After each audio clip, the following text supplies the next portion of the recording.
Bismillahirrahmanirrahim. Excellency President Bush, members of the press, allow me to speak in bahasa Indonesia. Saudara-saudara, ladies and gentlemen, today we have the visit of the President of America, President Bush, whose goal is to improve the friendship and cooperation between our two countries. And especially in our bilateral meetings earlier, we discussed a number of issues to strengthen and to improve the cooperation between our two countries and two peoples.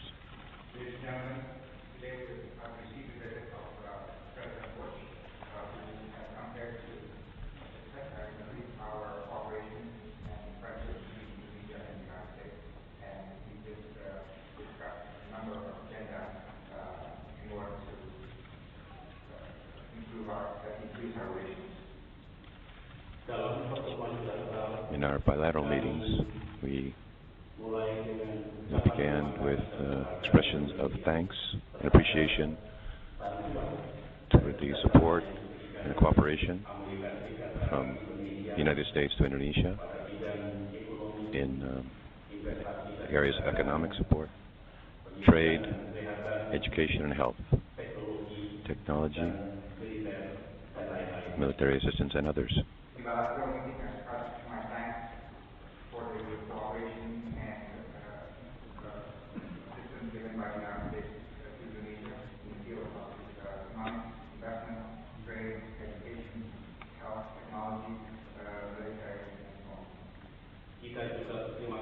We are also grateful toward the assistance from America and other countries at the time of when Aceh and Nias experienced the disaster, and when we had the earthquake in Central Java. This shows the cooperation occurred very smoothly, and we hope that this will increase in the future.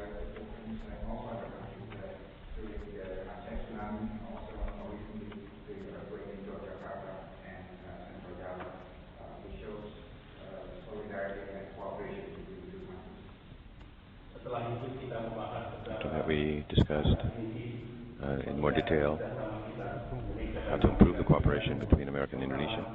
First, in the area of health, and especially in addressing avian flu and cooperation in facing a number of communicable diseases in the tropical countries, especially in Indonesia. After that, we discussed a detailed number of cooperation in our agenda. We discussed health cooperation, especially on how to fight avian flu and other infectious diseases. We are found in the tropical area, especially in Indonesia. Bidang pendidikan kita memiliki kerjasama yang baik, dan kita sepakat untuk terus melanjutkan kerjasama ini. Dan Amerika Serikat akan terus memberikan bantuan bagi peningkatan pendidikan di Indonesia yang tentu menjadi bagian penting dalam agenda nasional kita. Education will have good cooperation, and we will continue this cooperation, and hope this cooperation will continue between Indonesia and the U.S. as part of our educational agenda. Di bidang energi, ke depan kita ingin mengembangkan kerjasama di bidang pembangunan lain yang berbayofuel dan energi alternatif, dan dalam hal ini Amerika Serikat telah siap untuk sharing di bidang teknologi dan hal lain yang berkaitan dengan pengembangan alternatif energi khususnya biofuel di negara kita.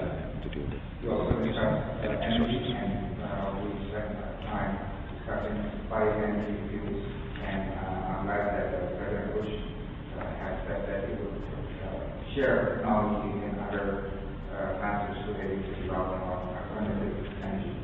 Yang terakhir kita membahas kerjasama di dalam penanganan bencana alam, dan depan kerjasama di dalam membangun early sistem untuk tsunami akan dilaksanakan, dan kita berterima kasih atas kerjasama ini bantuan baik dari Amerika Serikat khususnya dan beberapa negara yang membantu Indonesia untuk menggelar Indonesia International Forum yang akan datang.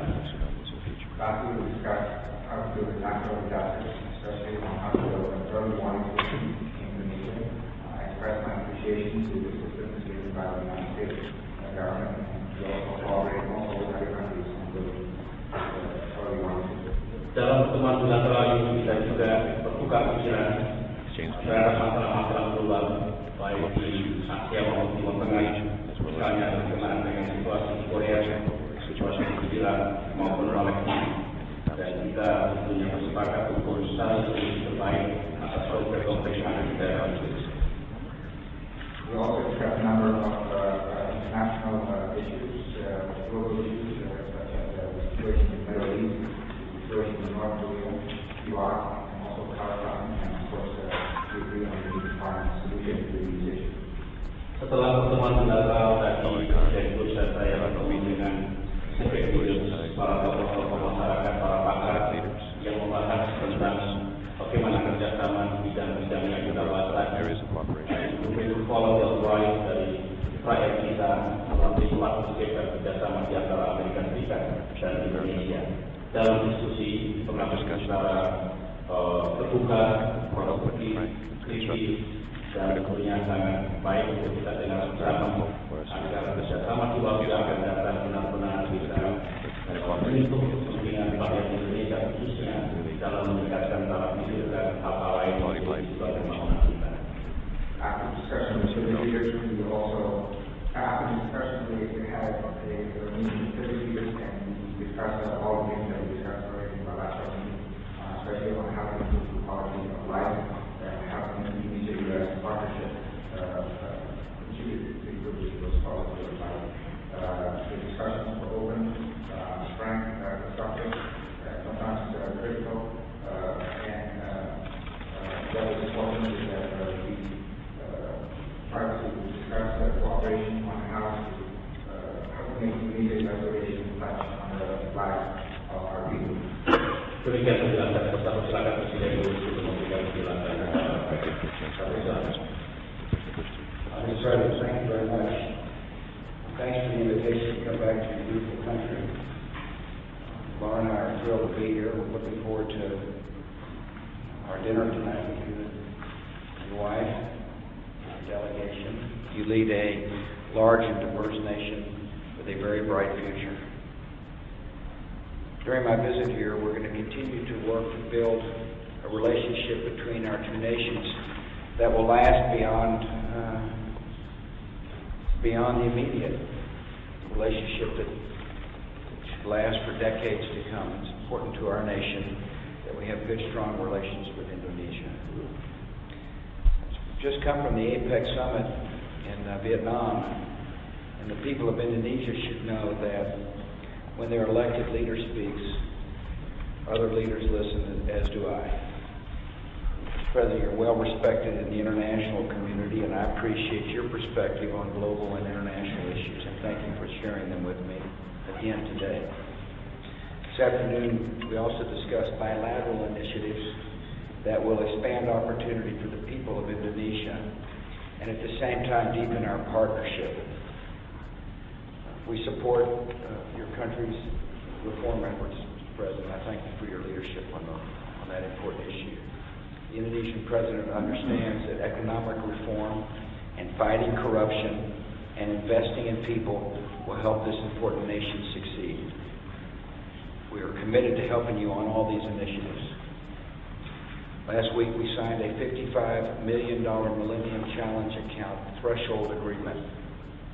This agreement means that the American people will support Indonesia's efforts to reform its democratic institutions and strengthen governance. We would not have made this commitment, Mr. President, if you were yourself not committed to reform. The agreement is going to help fund your strategy to immunize your children against the deadly diseases. We support your attempts to modernize your education system. We have pledged and provided over $150 million to the Indonesian government to help provide the tools that will give the next generation of Indonesians the chance to realize their enormous potential. 1,000 schools spread across 8 provinces in Indonesia are now benefiting from our education partnership. And as I told you in our meeting, we will continue to help. Our two nations continue to build strong trade and investment relationships. We're determined to grow our economies in a way that are sustainable. Last week we signed an agreement to help Indonesia conserve its forests. Together our nations will fight illegal logging while promoting trade in forest products that does not threaten the region's environmental quality. Our two nations recognize we must explore alternatives to fossil fuels. The President and I have spent quite a bit of time talking about this important issue. People of Indonesia have got to know that for national security purposes and for economic security purposes, America must spend research money to enable us to have alternative sources of energy from oil. I told the President that I am committed to sharing technologies as they become developed to help us all become less dependent on oil. And I appreciate your commitment, sir, to biofuels as an alternative source of energy. Talked about avian influenza. In this world of ours today, if there's an influenza outbreak in Vietnam, it could affect Indonesia or the people of America. And therefore, we need to work in a collaborative way to deal with this grave threat. We'll continue to fund our partnerships on this issue, Mr. President, as well as our partnership to protect public health in Indonesia. We support Indonesia's growing global role. Indonesia will soon take a seat on the United Nations Security Council. We discussed threats to global security and how together our two nations can help provide a peaceful way forward. We discussed North Korea and we discussed Iran. Both regimes have nuclear ambitions. Nuclear weapons in the hands of these regimes would make the people of the Middle East and Northeast Asia less secure. The President and I discussed how the International Atomic Energy Agency and the six-party talks provide the best opportunity to seek peaceful diplomatic solutions to our concerns about these weapons programs. The United Nations requires reform to become a more effective institution, and I know that Indonesia will be a strong voice for positive change in the United Nations, and we look forward to having you on the Security Council. American people and Indonesian people have both suffered from the acts of violent extremists. Our nations are determined to take effective action against terror networks that plot new attacks against innocent people. Indonesia is an example of how democracy and modernization can provide an alternative to extremism. And we appreciate your leadership, Mr. President. Your democracy is making Indonesia strong and better able to play a positive role in Southeast Asia and the world. Our talks today have been very constructive. I appreciate your hospitality, and I presume we'll take some questions. Thank you very much, Mr. President. Saya persilakan kalau ada pertanyaan dari wartawan baik dari yang tidak. Have the opportunity for questions from people from Indonesia or from press from America.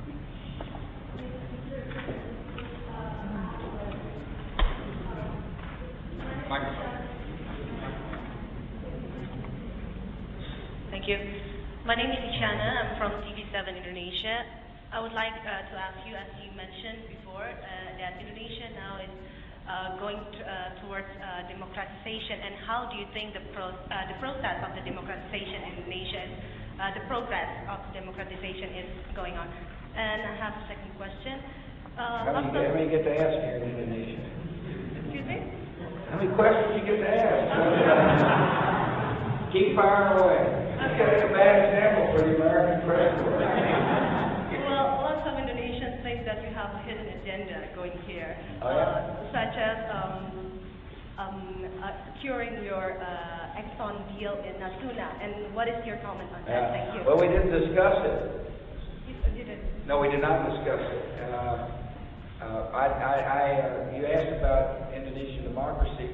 Here's living proof right here. He ran a campaign. He said, vote for me, I will do the following things. He's following through on his promises. The elections were open, the elections were clean, the elections were fair, and he elected a good president who is working hard to, in a tough job. I don't think the American people understand how big Indonesia is. 17,000 islands, 6,000 of them inhabited, with a variety of demographics. The President kindly hosted a meeting today with civil society leaders, which points up to the diversity of this great nation. Different religions, different backgrounds, different people, all united under a under democracy. And so I would say your progress is very good. But we all have work to do in our respective democracies. You know, our transition to democracy wasn't all that smooth in America. If you study American history, we had some rough go for a while, and it's hard work to make sure the institutions are sound so that people can live in a free society based upon the rule of law. But the President's committed to it, he's working hard to it, and I would say you're making good progress. Very young. Very young. Go ahead and yell it. Mr. President, you have talked about... Oops, don't yell it. Mr. President, you've talked about the dangers of leaving Iraq too soon, but you haven't talked about what risks might be involved in adding tens of thousands of troops to secure Baghdad, as Senator McCain has suggested. What are the downsides, if any, to that approach?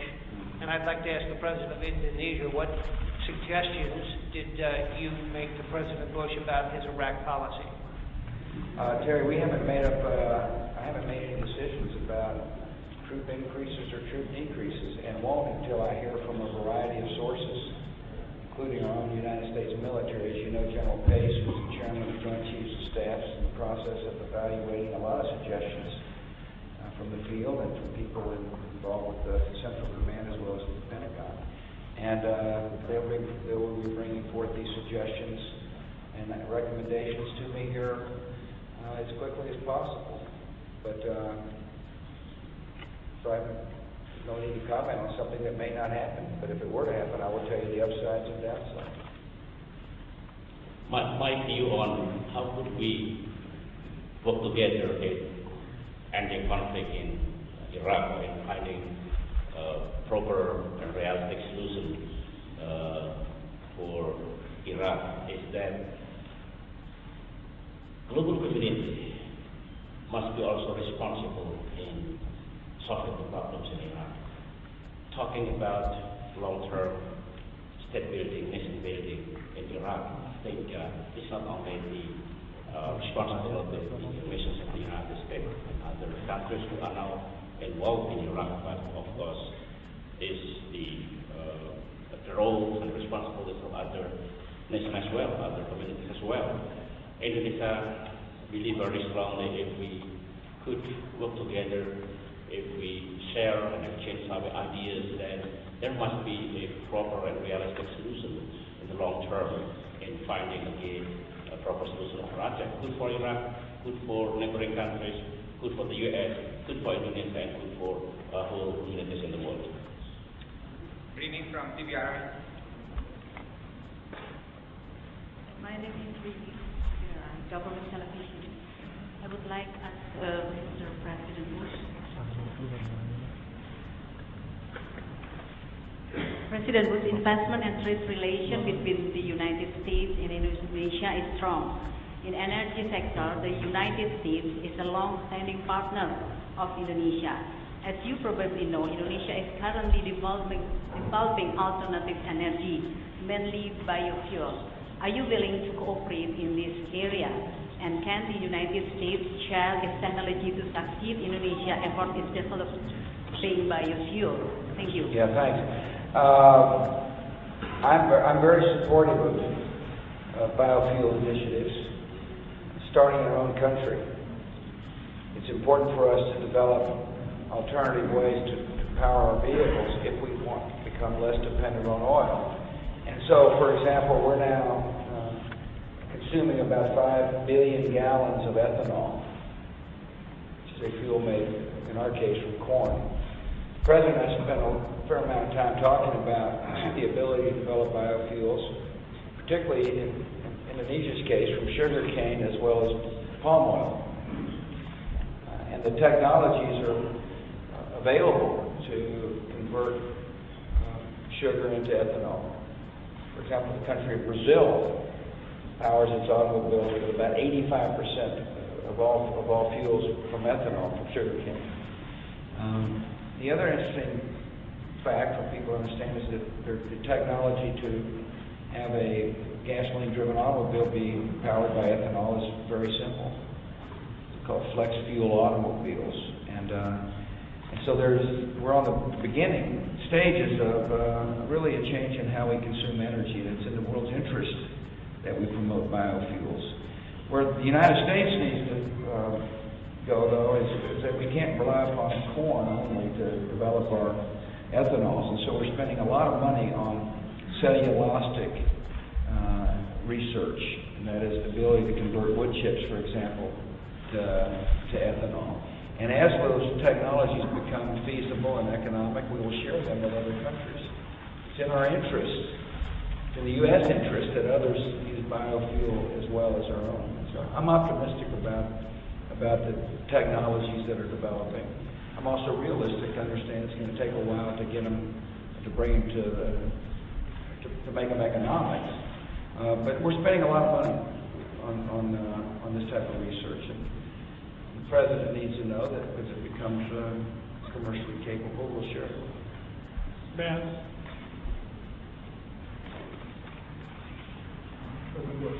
Microphone.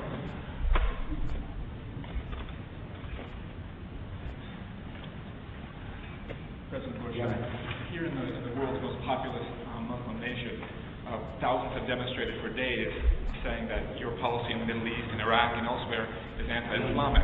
How do you fight that impression, and doesn't it require more than just a reassertion of your existing foreign policy goals? And for President Yudhoyono, did you, in your talks with President Bush, urge him to begin a withdrawal of U.S. forces from Iraq as soon as possible? I mean, I'll be glad to answer it for him. No, he didn't, but he was answering for himself. Look, I applaud a society where people are free to come and express their opinion. And it's to Indonesia's credit that it's a society where people are able to protest and say what they think. And it's not the first time, by the way, where people have showed up and expressed their opinion about my policies. But that's what happens when you make hard decisions. My answer to people about whether or not, how do you comfort people of the Muslim faith that our policies are, open, is that I believe freedom is universal and democracy is universal. I don't believe it's the sole right of the United States or the sole right of Methodists. I believe in the universality of freedom. And I believe people desire to live in free society, and I believe the vast majority of people want to live in moderation and not have extremists kill innocent people. And so, therefore, our policies are to promote that kind of form of government. It's not going to look like America; it's going to be different from America. And I also would tell people that democracies yield peace. Democracies don't fight each other. One of the reasons why I am proud to call this president friend is because he understands the power of democracy. And he understands it's a universal right. And so therefore to say, spreading democracy is anti-religious, it's the opposite of that. Democracy means you can worship any way you choose, freely. And so people protest, that's a good sign. It's a sign of a healthy society. Well, to elaborate my first view on Iraq, I would like to say that probably we have to think about developing a triple-track solutions. One is really important is having national reconciliation in Iraq together with the empowerment of the existing national government is very important. So Iraq can handle her own problem. Second is, of course, we have to involve other parties. We have to probably deploy the new setup of security forces in parallel with Sunday, based on a proper timetable, the disengagement of U.S. military forces and other coalition forces from Iraq. And of course, the third track is also not to be neglected, is how the international community work together in conducting reconstruction and rehabilitation of Iraq after the conflict. So I think we have to combine all those three solutions before actually the United States can determine what the possible policies to be developed in the future related to the withdrawal of the disengagement of the U.S. forces from Iraq. So you believe that the U.S. forces should remain in Iraq? You believe that U.S. forces should remain in Iraq? I think I have explained my view on those three tracks of solutions, and the future disengagement of the U.S. forces from Iraq must be connected to other two that I have mentioned already. Thank you. That is the end of our press conference. There will be joint statement available in the back. Thank you.